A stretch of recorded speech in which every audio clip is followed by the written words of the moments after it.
పరమాత్మ ప్రేమను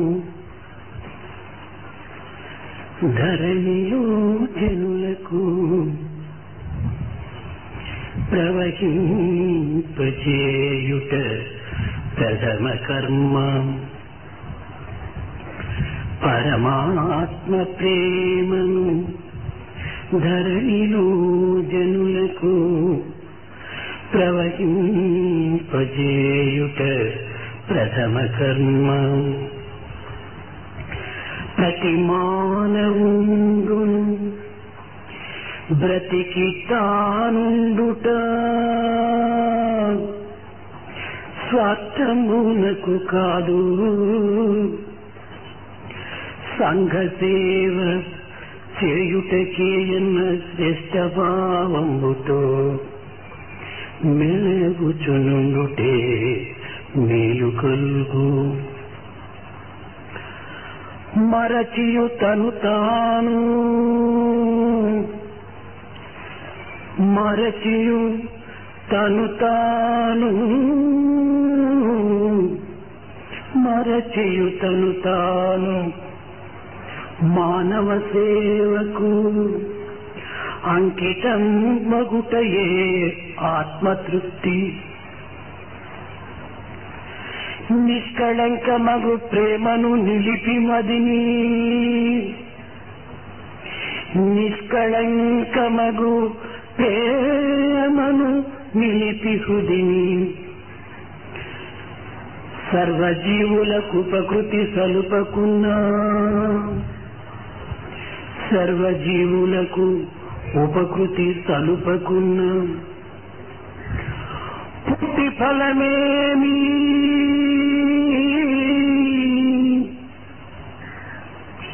నరునిగా పుడమియందు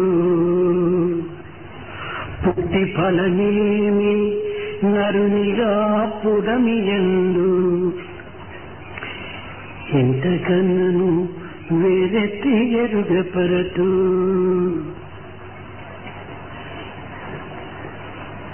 దాన ధర్మము లేక దయయు సత్యము లేక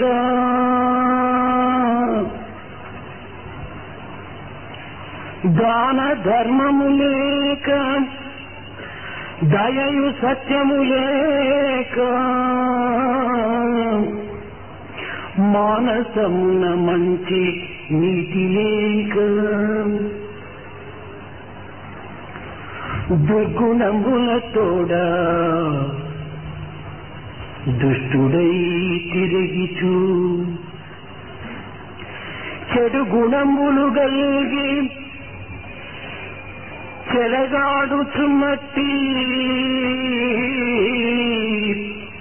హీనుడు ఇలను చెడును పరము చెడును.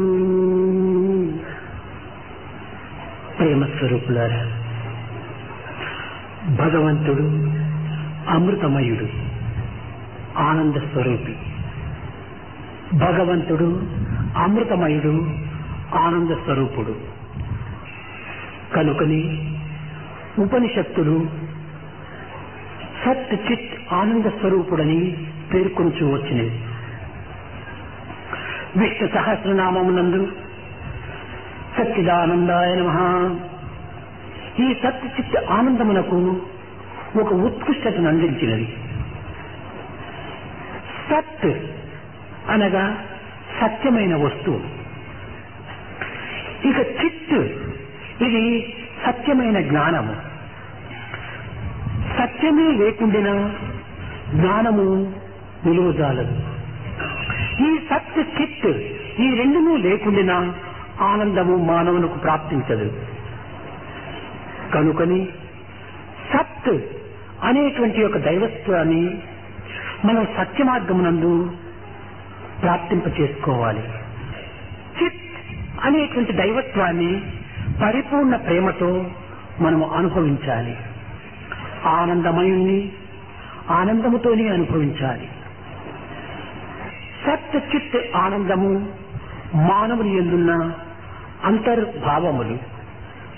దీనికి రూపనామములు కల్పించుకున్నట్టు చేత సత్ చిత్ ఆనందం అనేటువంటిది కేవలము మరుగుపడినట్టుగా మనకు కనిపించుతున్నది. ప్రతి మానవుని ఎందుకుడను దైవత్వం యొక్క తత్వములైన సత్ చిత్ ఆనందములు స్వాభావికములై ఉంటున్నవి.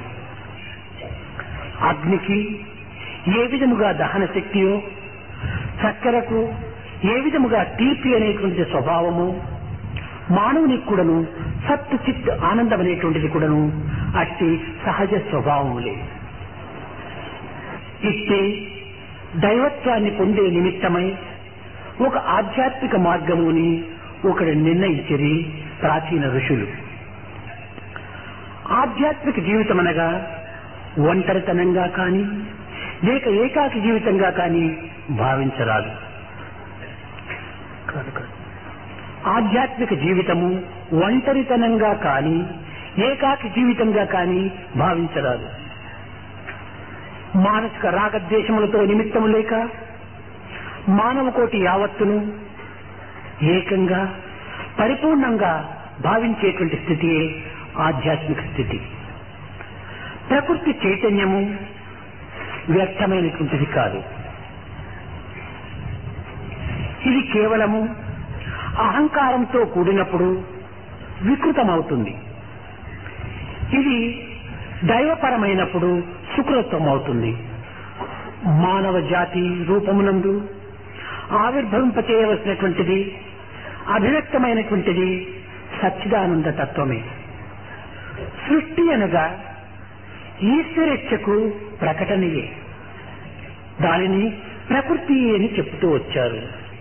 ఈ ప్రకృతి యందు ఆవిర్భవించిన ప్రతి మానవునకును ఈ ఈశ్వరమైనటువంటి ఒక స్వభావములే కలిగి ఉండాలి.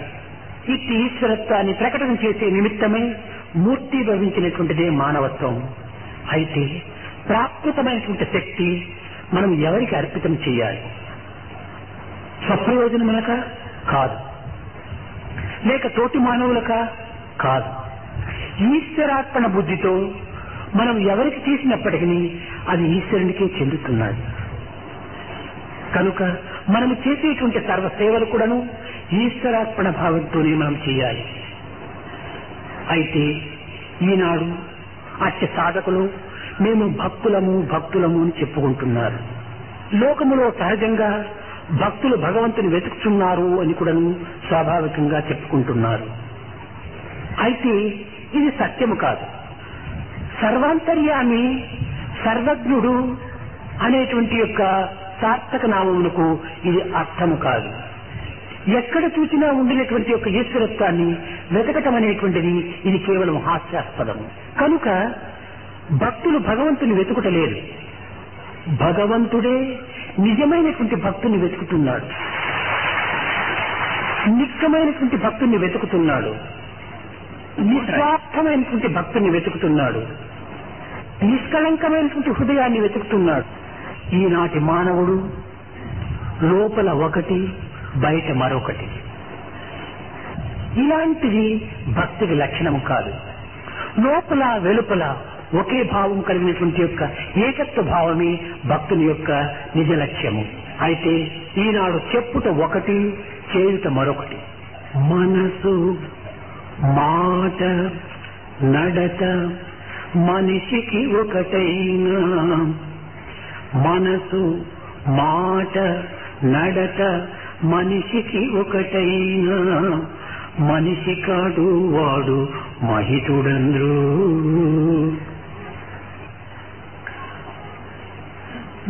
మాట ఒకటి మనసు వేరైనను, మనిషి కాదు వాడు మృగమి కాని. కనుక మనసు మాట నడత ఒక్కటిగా ఉండేటువంటి యొక్క తత్వమునికే మానవత్వము అని పేరు.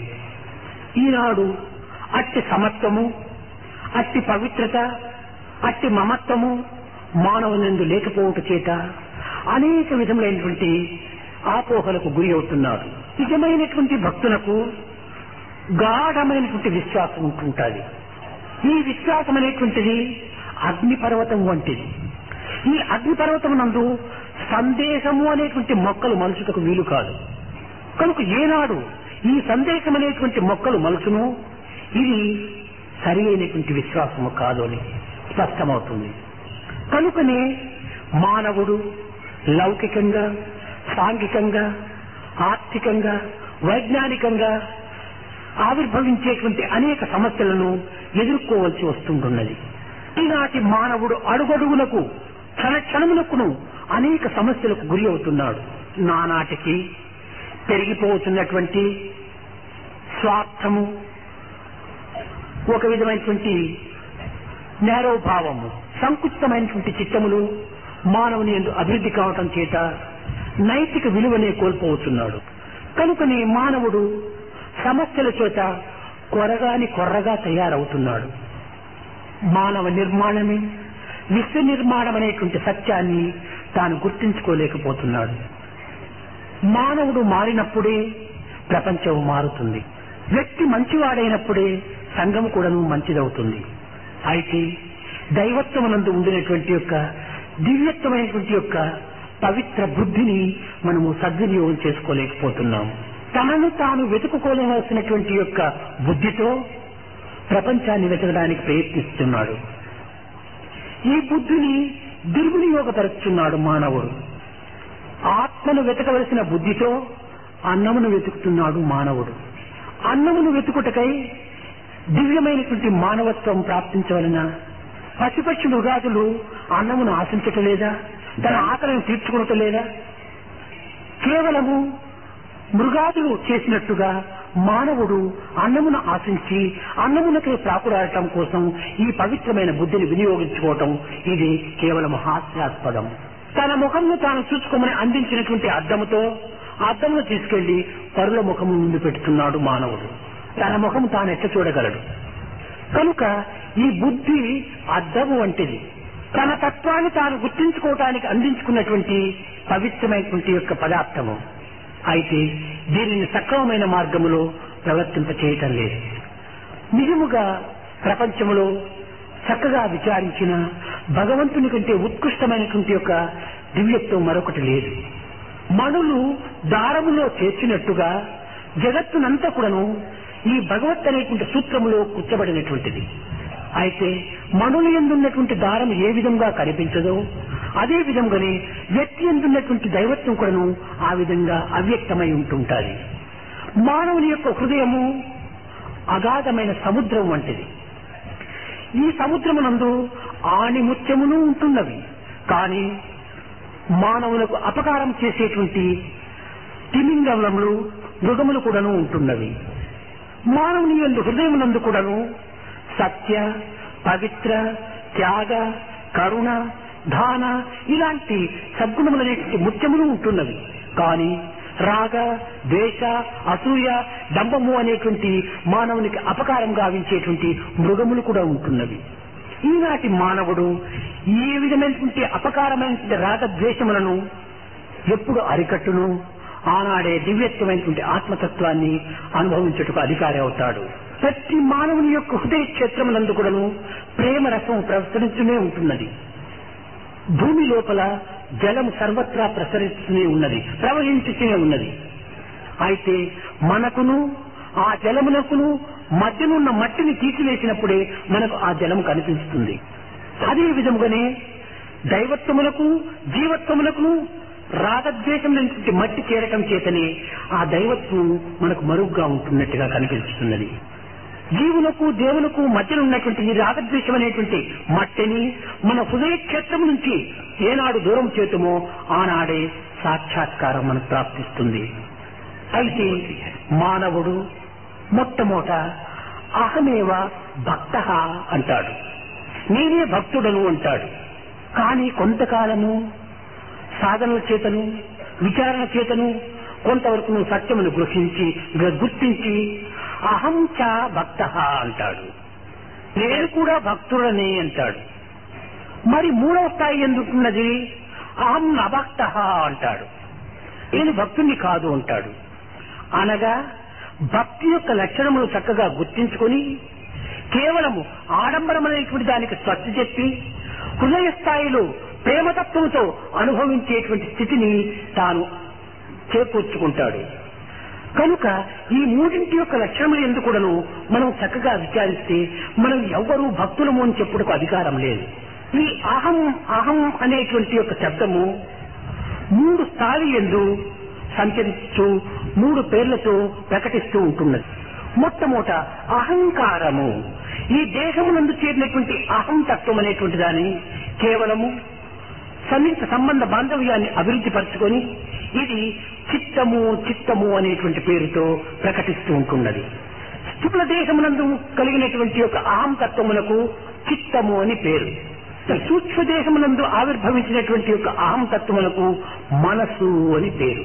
కారణదేహమునందు ప్రవేశించినటువంటి అహం తత్వమునకు బుద్ధి అని పేరు.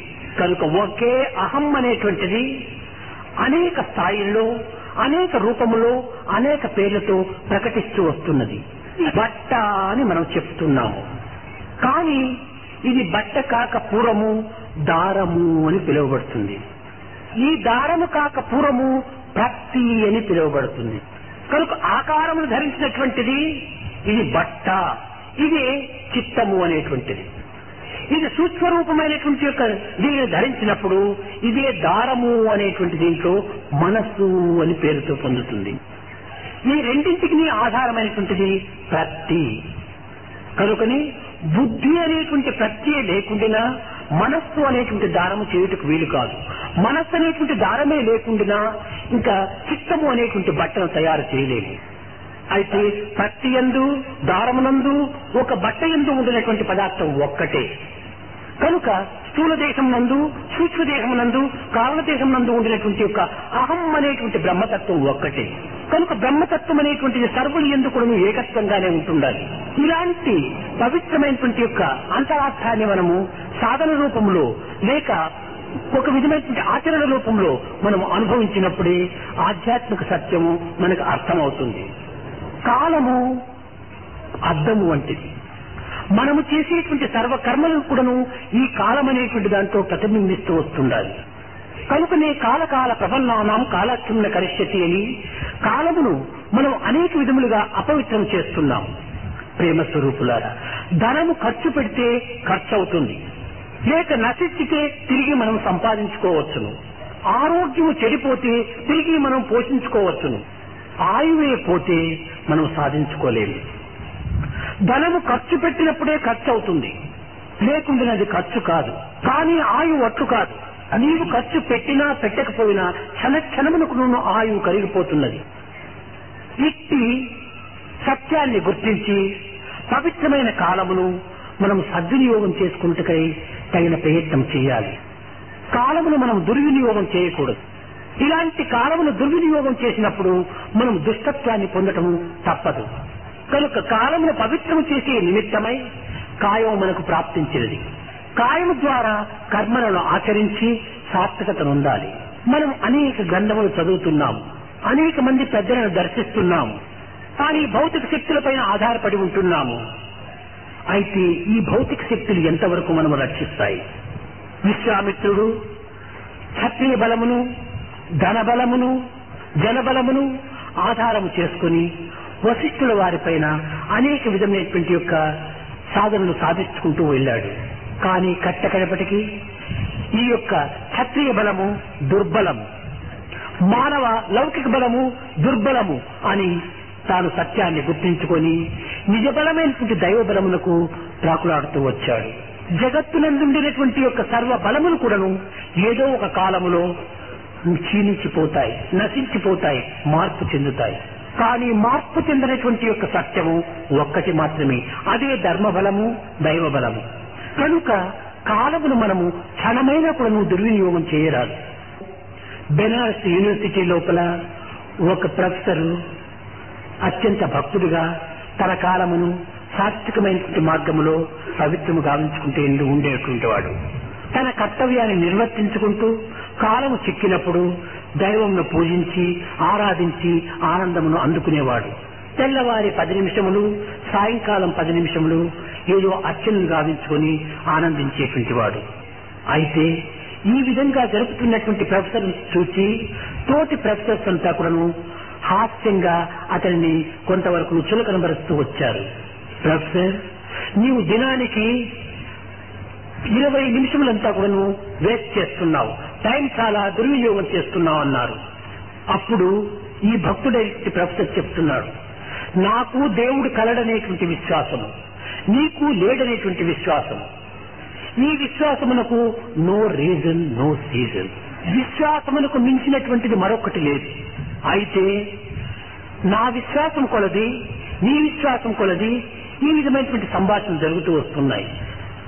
ఇది నీ మాట ప్రకారమే దైవమే లేకుండినా నాది దినమునకు 20 నిమిషములు వృధా అయిపోతుంది. ఒకవేళ నా విశ్వాసం కొలది దైవమేగిన ఉంటే నీ జీవితమంతా వృధా అయిపోతుంది అన్నాడు. విశ్వాసంతో ఏ కొద్దిగా కూడా కొంత నష్టపడవచ్చును, అవిశ్వాసంతో జీవితమే నా పాటుపడిపోతుంది.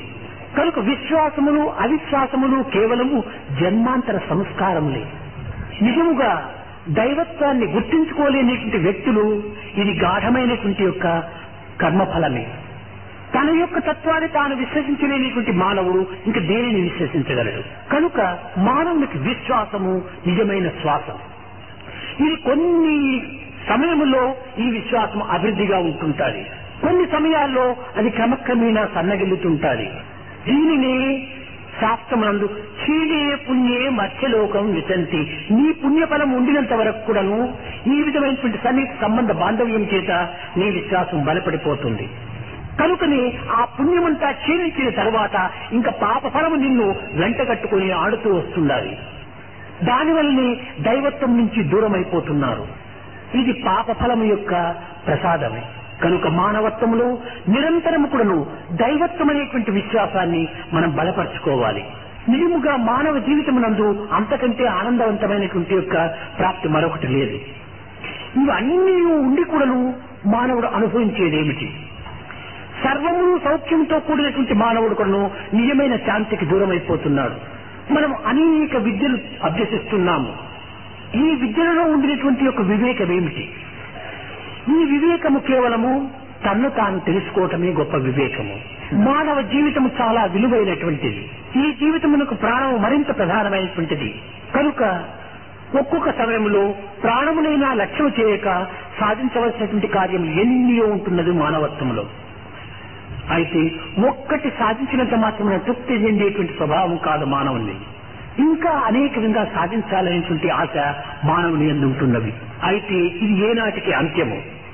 ఇది కేవలము మనం చేస్తూ చేస్తూ ఉంటే అభివృద్ధి అందుతూనే ఉంటుంటుంది. మనము కొన్ని రకముల యందు ఇతరుల యొక్క మంచిని చూచి మనలో ఒక విధమైనటువంటి అసూయ భావం పెరుగుతుంటుంది. ఈ అసూయ చేత కేవలము నిజమైనటువంటి భక్తులను కూడాను అపహాస్యం చేస్తూ ఉంటారు.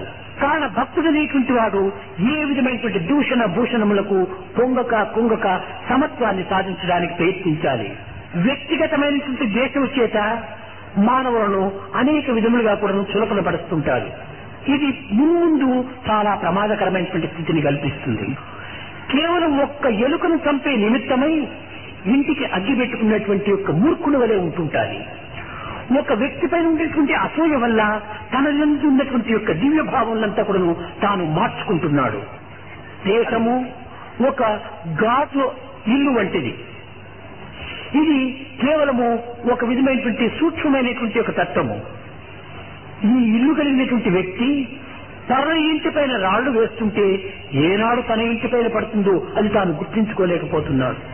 కనుక గాజు ఇల్లు కలిగినటువంటి వ్యక్తి ఇంకొకరిని కొంతవరకు మనం హింసించకుండా చూసుకోవాలి. దీనివల్ల తనకే ఉపకారం కలుగుతుంది.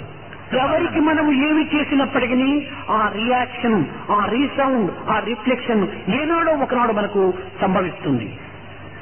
పరులను బాధించక, పరులను నొప్పించక, పరులను ఏ విధమైనటువంటి హాస్యాస్పదంగా నీవు చూడక నీవు సరి అయినటువంటి గుణంగా ఉంటున్నప్పుడే నీవు బుద్ధిమంతుడవుతావు. ఇది విద్య యొక్క విలక్షణం. ఈనాటి విద్యల యందు అనేక విధములైనటువంటి అవలక్షణములంతా చేరుతూ ఉన్నాయి.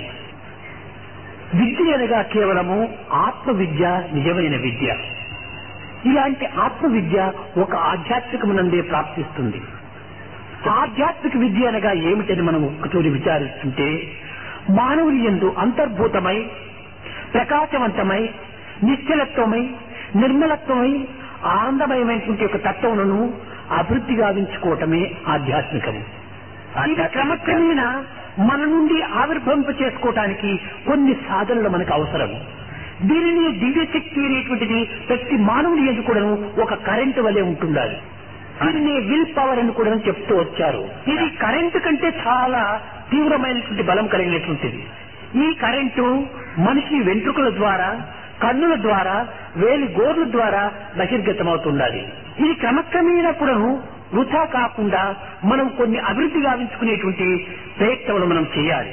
ఇది మితాహారము చేతను, సాత్వికాహారము చేతను, ఇంద్రియ నిగ్రహం చేతను ఈ అభివృద్ధి అవుతుంది. నిజంగా మానవుని యొక్క జీవితము నవగ్రహములపైన ఆధారపడలేదు. రాగము ద్వేషము అని 2 గ్రహములపైన ఆధారపడి ఉంటుండాలి.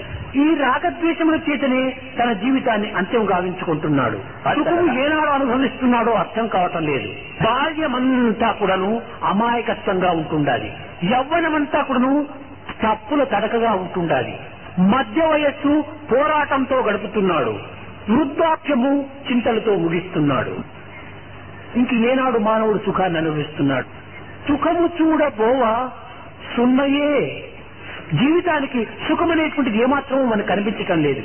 కనుకనే త్యాగరాజు నిధి చాలా సుఖమా, ఈశ్వర సన్నిధి చాలా సుఖమా, నిజముగా తెలుపు మనసా అన్నాడు. మానవుడు ఒక్క దైవాన్ని మాత్రమే ఆశ్రయించి, దైవమును మాత్రమే విశ్వసించి, దైవం యొక్క అండదండంలో జీవించటమే నిజమైన జీవితంగా ఉంటుంటారు. ఇతరులను నమ్మటం చేత గాని, ఇతరులపైన ఆధారపడటం వల్ల కానీ మానవుడు ఏమాత్రం కూడాను సుఖశాంతులను అనుభవించడు. మహారాష్ట్రం యొక్క పరిస్థితి కూడాను మీకు చాలా వరకు తెలిసే ఉంటాది. పూర్వము మహారాష్ట్ర దేశము బ్రిటిష్ వారితో పోరాటానికి అనేక విధములుగా కూడాను ప్రయత్నాలు సలిపింది. బ్రిటిష్ వారిని ఎదుర్కొనుటకై పోర్చుగీస్ వారితో అనేక విధములైన ఆయుధాలను సంపర్కంగా తీసుకోవడానికి ప్రయత్నించింది. తమ శక్తులపైన తాము ఆధారపడకోకుండా కేవలము ఒక పోర్చుగీస్ వారిపైన ఆధారపడింది. 1812 లోపల ఈ యొక్క పోర్చుగీస్ వారు ఇతర యుద్ధంలో ఓడిపోయారు. కోటార్లు అనేటువంటి యుద్ధంలో ఓడిపోయారు. అప్పుడు వీరికి ఆయుధములు చేతిలో లేకపోయినవి. మరాఠవాడకు ముఖ్య పట్టణమైనటువంటి యొక్క పూనానందు శనివారం వాడపేట అనేటువంటి దీని కోట పైన బ్రిటిష్ పతాకం ఎగిరింది. ఈ బ్రిటిష్ వారి పతాకం ఎగరడానికి కారణం ఏమిటి? తమ శక్తులపైన తాము ఆధారపడక పరశక్తులపైన మనం ఆధారపడటం చేతనే ఈ విధమైన పరాభవం జరిగింది. కనుక ఇతర వ్యక్తులపైన కానీ, ఇతర శక్తులపైన కానీ మనం ఆధారపడనక్కర్లేదు. ఆత్మశక్తి పైన ఆధారపడాలి, దైవశక్తి పైన ఆధారపడాలి, ధర్మశక్తి పైన ఆధారపడాలి. ఇప్పుడు ఈనాడు మనకు కావాల్సినటువంటి నీతి నిజాయితీ శక్తులే ప్రధాన శక్తులు. ఇవి 2 కూడా ఒక్క ఆధ్యాత్మికములు తప్ప అన్య మార్గంలో మనకు లభ్యం కావు. దివ్యాత్మ స్వరూపులారా, మనం ఏ పని చేసినప్పటికీ అంతా దైవభావంతో మనం చేస్తూ వస్తే ఇంతకంటే ముఖ్యమైనటువంటి సాధన మరొకటి లేదు. తోటి మానవుడి యొక్క సేవలు ఎందుకు కానీ హృదయపూర్వకంగా దైవభావంతో మనము అందులో పాల్గొనవలను. మనస్సు చాలా చమత్కారమైనటువంటిది. ఇది అనేక రకములైనటువంటి యొక్క ప్రవర్తనలో దీన్ని అభివృద్ధి పొందుతూ ఉంటుంది. దీనిని మనం అరికట్టుకోవటానికి మొట్టమొదట మన ఇంద్రియాలను స్వాధీనం చేసుకోవాలి. నేను అప్పుడప్పుడు మా కళాశాలలో చదివేటువంటి పిల్లలకు కానీ, పబ్లిక్ మీటింగుల్లో కానీ మొట్టమొదటి ఇంద్రియ నిగ్రహము అనేటువంటిది చాలా వాళ్ళకు బోధిస్తుంటాను. కన్నులు ఉన్నాయి చూడవచ్చు, కన్నులు ఉన్నాయి చూడవచ్చు, అయితే దేనిని చూడాలి అనేటువంటి దాన్ని విచారించి ఏదో కంటికి కనిపించినవన్నీ మనం చూస్తూ పోకూడదు. ఇప్పుడు రోడ్లో ఒక సైకిల్ పైన లేక కారులో డ్రైవ్ చేసుకుంటూ మోటార్ సైకిల్ పైన నీవు పోతున్నావు. ఆ సమయంలో నీవు రోడ్డును చూడాలి కానీ ఇటు అటు సినిమా వాల్పోస్ట్ చూపుకుంటూ పోకూడదు. ఇది ఎవరికి ప్రమాదం చెప్తుంది? మనకే ప్రమాదం. కనుక మనము దృష్టి దోషాన్ని మొట్టమొదట అరికట్టుకోవాలి. ఏ చెడ్డను కూడా మనం చూడకుండా చాలా వరకు దృష్టిని కాపాడుకోవాలి. చెడ్డ విషయాలు వినకుండా చూసుకోవాలి. ఏదైనా ఒకటి ప్రారంభమైన తక్షణం ఆ స్థానం నుంచి మనం దూరం పోవటం మంచిది. అచ్చు కాకుండా దానిని వినుకుంటూ ఉండటం చేత ఏమైపోతుందంటే నీవు కూడా పరమ దుర్మార్గుడుగా మారిపోయి నీ యొక్క భావము కూడా చండాలమైనటువంటి జీవితాన్ని గడపడానికి అవకాశం అందిస్తుంది. పరనిందలు మాత్రం ఎవ్వడు కూడా వినకూడదు. నీవు ఈనాడు ఇతరుల నిందలు నీవు చక్కగా ఆనందంతో వినవచ్చును, రేపటి దినము నీ నిందను మరి నీవు వినవలసి వస్తుంది. దానికి గుణాలను మొట్టమొదట మనము రద్దు చేసుకోవాలి. ఒక చిన్న ఉదాహరణ, 5 వేళ్లున్నాయి, 5 ఉంగలియా. ఇతను చెడ్డవాడు అని నేను అంటున్నాను. 1 వేలు మాత్రమే అతన్ని చూపుతా ఉంది, 1 వేలు మాత్రమే అతన్ని చెడ్డను చూపుతా ఉంది, 3 వేళ్లు నా తప్పును చూపుతా ఉంది. కనుక నీవు ఒకరి తప్పులు నీవేమైనా 1 వేలుతో చూస్తే నీ తప్పులు 3 వేళ్లతో చూపుతా ఉంది నీకు. నీ లక్ష్యాన్ని నీవు హృదయంలో పెట్టుకుంటే పరంగా నీవు ఏమాత్రం కూడా నువ్వు పాల్పడవు. జీవితం ఏమిటి? నీటి బుడగ వంటిది. ఈ దేశం అనేటువంటిది మనం భుజించే విస్తర వంటిది. ఈ విస్తరాకు లోపల అన్ని రుచికరమైనటువంటి పదార్థాలంతా పెట్టుకుని నీ భుజించు, తప్పులేదు. అయితే నీవు భుజించే విస్తరలో రుచికరమైనటువంటివి, ఆరోగ్యకరమైనటువంటివి, చక్కగా పరిశుద్ధమైనటువంటివి నీవు పెట్టుకుంటావు గాని అపవిత్రమైనటువంటివి, అసఖ్యమైనటువంటివి నీ విస్తరలో నీవు పెట్టుకోవు కదా. కనుక ఈ దేశం అనేటువంటిది ఈ విస్తరి యందు నీవు సద్గుణములు, సదాచారములు, సత్చింతలు, సత్ప్రవర్తనలు, సద్వాక్యములు ఇలాంటి పదార్థాలంతా నీవు పెట్టుకోవాలి. ఇది ఎంతవరకు ఈ విస్తరి నీకు అవసరము? భుజించేంత వరకే. భుజించిన తర్వాత విస్తరను పారవేస్తాం అంతే. మనం అనుభవించేంత వరకు మాత్రము పవిత్రమైనటువంటి అనుభవించాలి. తదుపరి ఈ దేశమును మనం పారవేస్తాం. దీన్ని పారవేసినటువంటి విస్తర మరి మనకు పనికిరాదు. అదే విధంగానే తిరిగి దాంట్లో మనం తినడానికి వీలు కాదు. జీవితం ఉన్నంతలోనే, ఈ యొక్క దేశం ఉన్నంతలోనే మన సద్గుణములను, సద్భావములను అభివృద్ధి పరచుకొని తాను అనుభవించి పనులకు అందించడానికి ప్రయత్నం చేసినటువంటి వ్యక్తి నిజమైనటువంటి సార్థక జన్ముడు. భక్తి భక్తి భక్తి అంటే కేవలము ఆరాధనలు చేయటము, జపములు చేయటము, ధ్యానములో కూర్చోవటం ఇవి మాత్రమే భక్తి కాదు. నీవు ఎట్టి ఉపకారము చేయడానికి వీలు కాకపోయినా కూడా నువ్వు చేయవలసినటువంటి గొప్ప ఉపకారం నీలో ఒకటి ఉంది. ఆ ఉపకారం ఏమిటంటే అపకారం చేయకుండా ఉండటమే గొప్ప ఉపకారం. అది నీ దగ్గర ఉండి కూడా నీవెందుకు ఉపయోగించుకోకూడదు? ఉపకారం చేయడానికి శక్తి లేదు, అపకారానికి సిద్ధంగా ఉంటున్నావు. నీకు ప్లస్ ప్లస్ ప్లస్ పాప ఫలం మరింత పెరిగిపోతుండాలి. ఈ విధమైనటువంటి యొక్క చిన్న చిన్న నిత్య జీవితంలో మనము అనుసరించవలసినటువంటి యొక్క మార్గములు ఏంటి? ఆధ్యాత్మిక మార్గము అతి సూక్ష్మంగా ఉంటుండాలి. మనము ప్రార్థన చేస్తున్నాం, అసతోమా సద్గమయ, తమసోమా జ్యోతిర్గమయ, మృత్యోర్మా అమృతంగమయ. ఈ 3 పాదముల యొక్క అంతరార్థం ఏమిటి? ఈ అసతోమ సద్గమయ, ఈ 3 చిన్న పదములు ఎందే మన సర్వ విధమైనటువంటి దుఃఖములు, కష్టములు, నష్టములు, ఆదాయములు, నష్టం అన్ని కూడా అందులోనే చేరి ఉంటున్నాయి. ఈ దేశము అసత్యమైనటువంటిది. ఎప్పుడు ఈ నీటి బుడగా క్షీణించిపోతుందో, ఇది నీటిలోనే పుట్టింది, నీటిలోనే పడింది, నీటిలోనే అణిగిపోయింది. అయితే ఎక్కడ అణగాలి? నీటి ఎందే అణిగిపోవాలి. నీటి ఎందే పుట్టి, నీటి ఎందు పెరిగి, నీటి ఎందు అడంగు నీటి బుడగ. నరుడు బుద్బుదంబు, నారాయణుడు నీరు. ఈ జీవితము శంకరులు చెప్పారు, తామరాకుపై తలతలనాడే నీటి బొట్టుమలే నిలకడలేనిది, బ్రతుకభిమానపు తెరల కొంపరా, బ్రతుకు అభిమానపు తెరల కొంపరా, దిగులు దుఃఖమున తెరరా లోకము. భజ గోవిందం భజ గోవిందం, గోవిందం భజ మూఢమతే. ఇది కేవలము తామరాకుపై తరతరలాడుతున్నది, కేవలం ముత్యం వలె ఆడుతున్నది. కానీ ఇది ముత్యం కాదు, నీటి బుడవే. ఈ జగత్ అనేటువంటి తామరాకు పైన జీవితం అనేటువంటి నీటి బుడగ ఉంది. కానీ ముత్యం వలె కనిపిస్తుండాలి, అది ముత్యమని ఆశించకూడదు. ఇది ముత్యము కాదు, నిత్యము కాదు, నిత్యము. ఇలాంటి నిత్యమైనటువంటి యొక్క జీవితత్వానికి మనం ఎందుకు ఇన్ని విధమైనటువంటి పాటుపడుతున్నాం? ఇతరులతో పోరాడి, ఇతరులతో అనేక విధమైనటువంటి హింసలకు గురి అయి తన యొక్క పొట్టను నింపుకునే నిమిత్తమై జీవితాన్ని కేవలం అడవుల్లో సంచరించేటువంటి మృగముల కంటే హీనంగా ప్రవర్తిస్తున్నారు మానవుడు. బాల్యము నుంచి కూడాను మనము ఈ పవిత్రమైనటువంటి భావములు మన పిల్లలకు కూడా నేర్పాలి.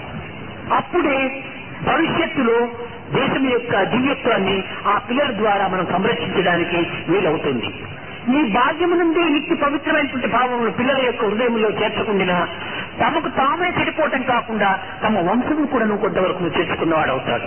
జ్ఞానుడు పొట్ట నింపుకొన చిక్కులను వండుచు కోటి విద్యలను తూనిక నీల నేర్చి పరిపూర్ణ సుఖము నొందలేక ఈ మానవ జాతి దుఃఖమున బ్రగ్గగలేటికి ఈ పరాత్పరుని ధ్యానము చేయు భక్తులకు దారిని నమ్మివ్వడే దేవుడు, దారిని ఇవ్వడే. కనుక దైవత్వాన్ని మనం విచారణ చేసుకుంటే మన పవిత్రతకు తాను దారిని చూపడా తప్పక చూపుతాడు. నిద్ర నుండి లేచి నిద్రపోయేడు దాకా పొట్టకు హద్దును పద్దు లేక ఏముందుకు చేయొచ్చు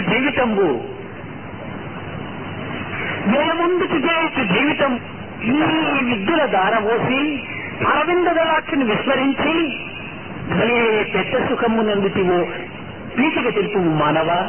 పిల్లవారి లేచినది మొదలు రాత్రి పరుండునంత వరకు కూడాను పొట్ట కోసమై మనం యుద్ధం చేస్తున్నాం. దైవ చింతన చేయడానికి కూడా మనకు కాలం చిక్కటం లేదు. దేని చింతన చేస్తున్నావు? ఈ పొట్ట నీకు శాశ్వతమా? ఈ గుట్ట నీకు శాశ్వతమా? ఈ కట్టు నీకు శాశ్వతమా? కాదు కాదు, దైవత్వమే నిజమైన శాశ్వతం.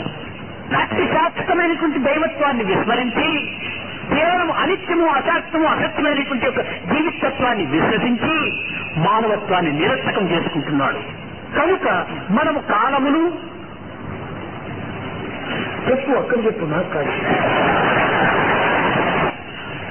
మన ఆహారమును, ధనమును, దివ్య శక్తిని దుర్వినియోగం చేయకుండా చూసి దీనినే సీలింగ్ అండ్ డిజైర్స్ అన్నారు.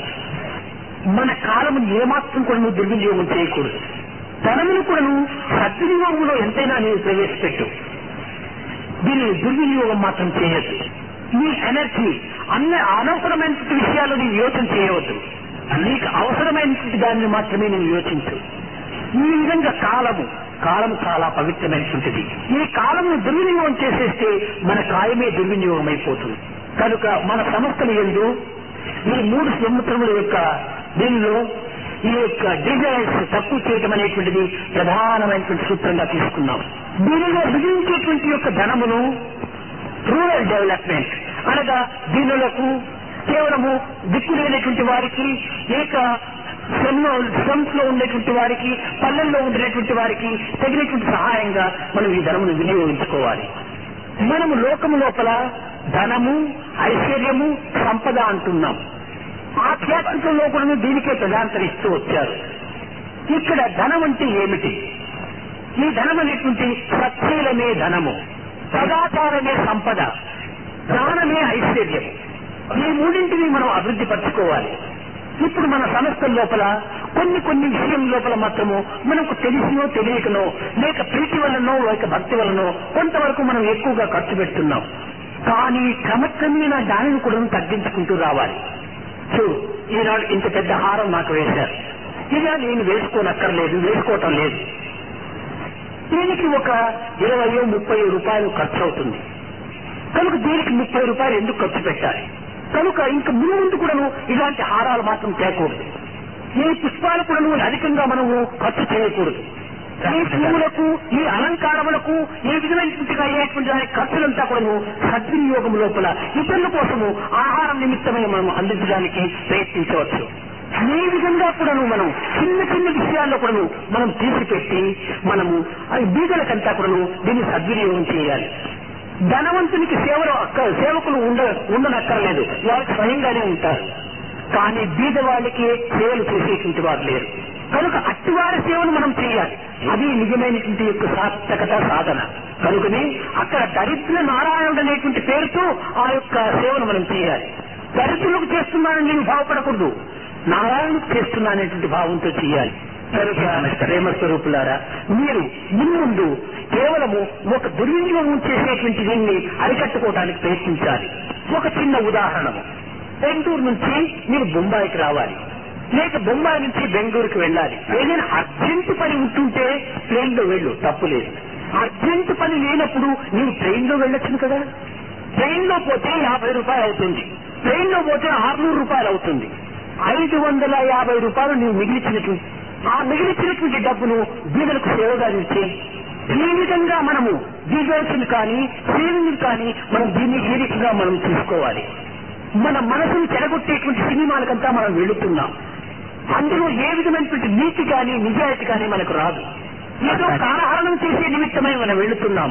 ఆ సినిమాకు పోయేటువంటి డబ్బును మిగలబెట్టుకో, బీదలకు ఇందిచ్చు. ఈ క్లబ్బులకు వెళుతున్నాము, ఆ క్లబ్బుల్లో వెళ్లి కార్డ్స్ ఆడి పోగొట్టుకుంటున్నాము.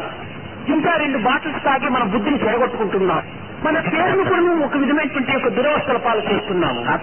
ఇవన్నీ కూడా మనము నిలబెట్టి ఈ ధనమును బీదలకు పంచిపెట్టవలసింది కదా. కనుక ఈ విధంగా మనము నిత్యము చేసేటువంటి ఒక కొన్ని కార్యములు యందు దుర్వినియోగము లేక దుర్మార్గము అనేటువంటి దాన్ని అరికట్టి ఆ ధనమును ఆ కాలమును ఆ యొక్క ఎనర్జీని కూడా మనము బీదలకు వచ్చేటువంటి ఒక బీదలకు సేవ చేసేటువంటి మార్గంలో సద్వినియోగం చేయాలి. ఈ విధమైనటువంటి సేవలు ఎందే స్వామికి చాలా సంతృప్తి. స్వామి ఏమి ఈ పూలను కోరటం లేదు.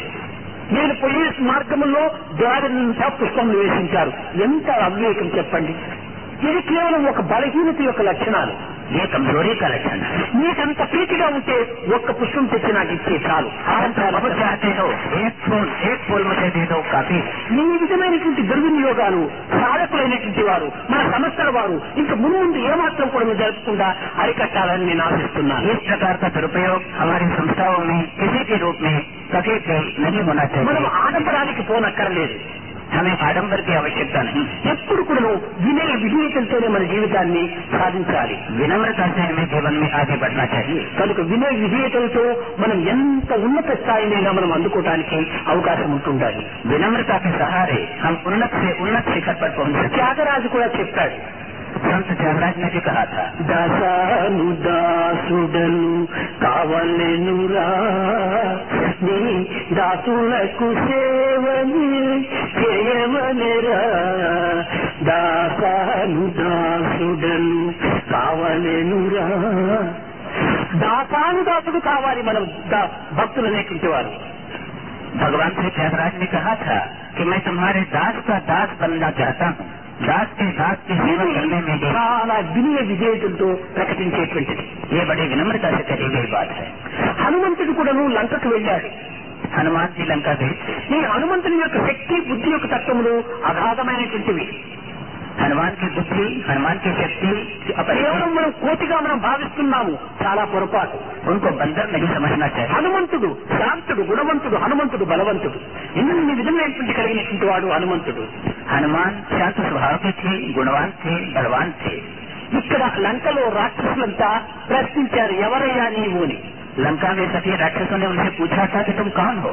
ఆ హనుమంతుడు పర్వతాన్నంతా కూడా వేలులో ఎత్తినటువంటి వాడు, తన చేతిలో పట్టుకుని ఎగిరినటువంటి వాడు, మహా సముద్రాన్ని కూడా దాటినటువంటి వాడు. ఇటువంటి గొప్ప హనుమంతుడు కూడాను జవాబు ఏం చెప్తున్నాడు, దాసోహం కోసలేంద్రశ్చ. నేను దాసాను దాసుడను. ఎవరికి? రామచంద్రుడి యొక్క దాసుడను అన్నాడు. అక్కడ కూడా భక్తుని యొక్క భావము దాసత్వంతో నిండి ఉంది.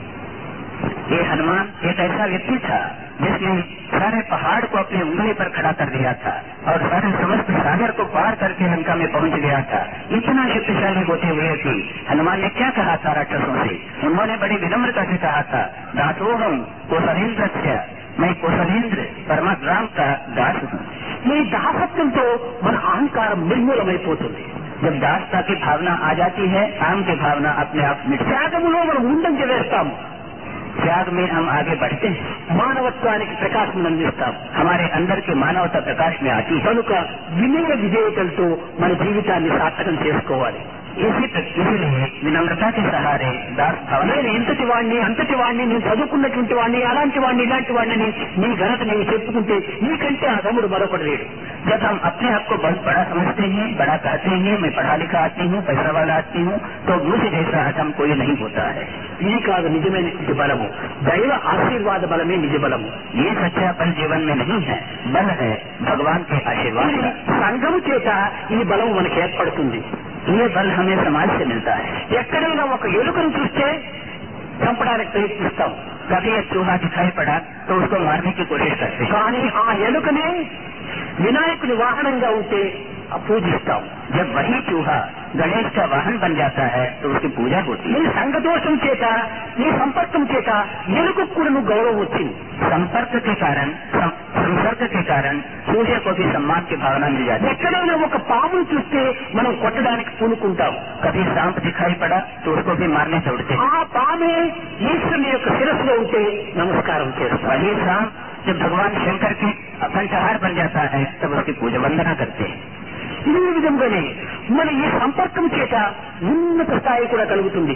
దైవం యొక్క సంపర్కమే మానవునికి ప్రధానమైనటువంటి విలువను అందిస్తుంది। इसी प्रकार भगवान के संपर्क में आकर मानव महान बन जाता है। దైవత్వానికి దూరం అయిపోతే వీరి జీవితం భ్రష్టు పట్టిపోతుంది। भगवान से जब दूर हो जाते हैं तो हम रास्ते में भटक जाते हैं। మహా గొప్ప బలవంతుడు హిరణ్యకశిపుడు हिरण्यकश्यप बहुत बड़ा बलवान था। అతనికంటే దైవం లేడని ఆ రాజ్యం యొక్క ఆరాధన। वो उसका सारा राज्य सोचता था कि उससे बढ़कर कोई भगवान, అతని దీనివల్ల భగవంతునికి దూరం అయిపోయాడు। इसीलिए वो भगवान से दूर हो। భగవంతునికి దూరం అయిపోవటం వల్ల తన ధనము, తన ఐశ్వర్యము, తన గొప్పతనము, తన యొక్క రాజ్యము ఏమైపోయింది।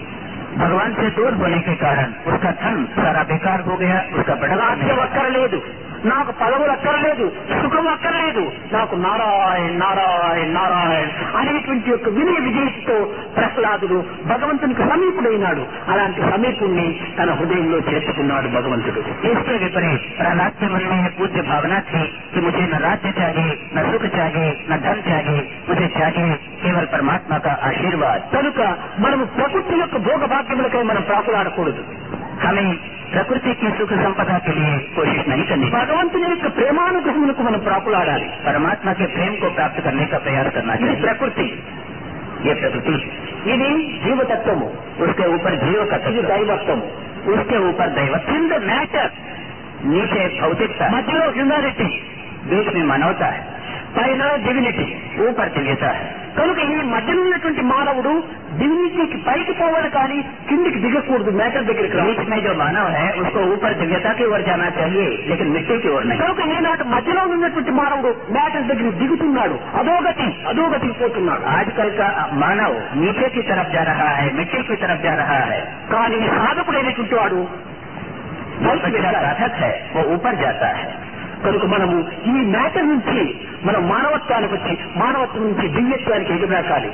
भौतिकता से मानवता के ऊपर, मानवता से दिव्यता के ऊपर, అంటే మానవత్వం నుంచి కేవలము ఒక మృగత్వానికి మనం దిగిచారు రాకూడదు। आदमी जानवर की स्थिति पर नहीं पहुंचना चाहिए। ఇది నిజమైనటువంటి యొక్క ఆధ్యాత్మిక మార్గం। यही आध्यात्मिकता का सही मार्ग है। గోడగట్టు వాడు గోడతో పాటుగా పైకి పోవుతుండు, जो दीवार बनाता है वो दीवार के साथ साथ ऊपर पहुंच जाता है। బావి త్రవ్వువాడు బావితో పాటుగా లోనికి దిగుచుండు। जो कुआं खोदता है वो कुएं के साथ साथ नीचे चला जाता है।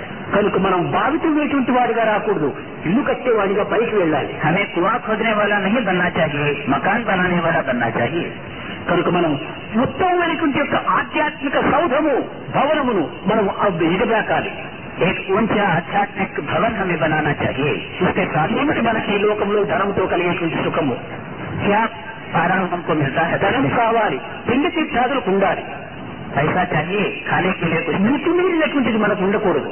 जो जितना चाहिए उतना चाहिए। మితిమీరిన ధనము కేవలం మానవత్వాన్ని కుంగదీస్తుంది। आवश्यकता से अधिक धन होने से मानवता, మిగవాడైనా కంటి నిండుకు నిద్రపోతాడు కానీ ఈ ధనవంతుకు నిద్ర కూడా రాదు।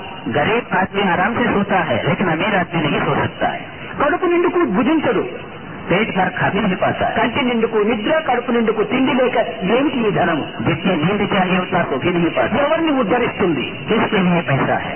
కనుక మనం అధికంగా ధనాశకు పోకుండా దైవాసను మనం పెంచుకోవడానికి ప్రయత్నించడమే నిజమైన ఆధ్యాత్మికం। पैसे के लालच से दूर होकर भगवान की लालसा के पास पहुंचना चाहिए। మన కర్తవ్యాలు మనం నిర్వర్తించుకుంటూ దైవ ప్రార్థన చేతను, దైవ భజన చేతను, సత్కర్మల చేతను మనం సేవలుగా భావించుకుని సేవా మార్గంలో ప్రతి ఒక్కరు కూడా పాల్గొని వారి వారి శిక్షానుసారము బీదలకు సేవ చేసి దైవానుగ్రహానికి పాత్రలు కావాలని నేను ఆశిస్తూ ఆశీర్వదిస్తూ నా ప్రసంగాన్ని విరమిస్తున్నాను। हमें अपने कर्तव्य का पालन करना चाहिए, सेवा की भावना को अपनाना चाहिए, सेवा के सहारे परमात्मा के आशीर्वाद को प्राप्त करने का प्रयास करना चाहिए। इस प्रकार की शक्ति आपको मिल जाए, इस तरह मैं आशीर्वाद देता हूँ। मैं अपने भजन बिना सुख शांति नहीं,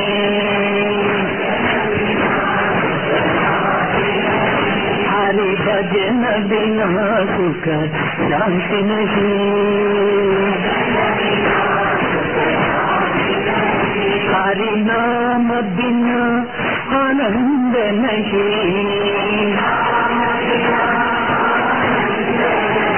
प्रेम भक्ति बिना उद्धार नहीं, गुरु सेव बिना निर्वाण नहीं, हरि भजन बिना सुख शांति नहीं, जप जान बिना संयोग नहीं, जप जान बिना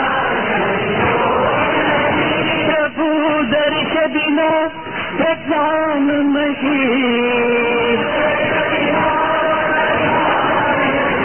दया धर्म बिना सत्कर्म नहीं, भगवान बिना कोई अपना नहीं, हरि नाम बिना परमात्मा नहीं, हरि नाम बिना परमात्मा नहीं, हरि भजन बिना सुख शांति नहीं, हरि भजन बिना सुख शांति नहीं, हरि नाम बिना आनंद नहीं, हरि नाम बिना आनंद नहीं, हरि भजन बिना सुख शांति नहीं, हरि भजन बिना सुख शांति नहीं,